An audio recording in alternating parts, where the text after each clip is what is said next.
see that?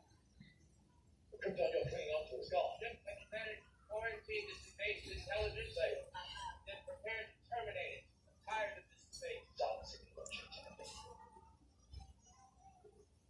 My son is twice the man you were. And we'll finish what we start. I can promise you that.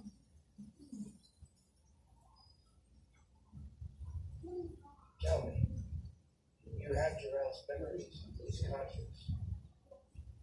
Can you experience his pain?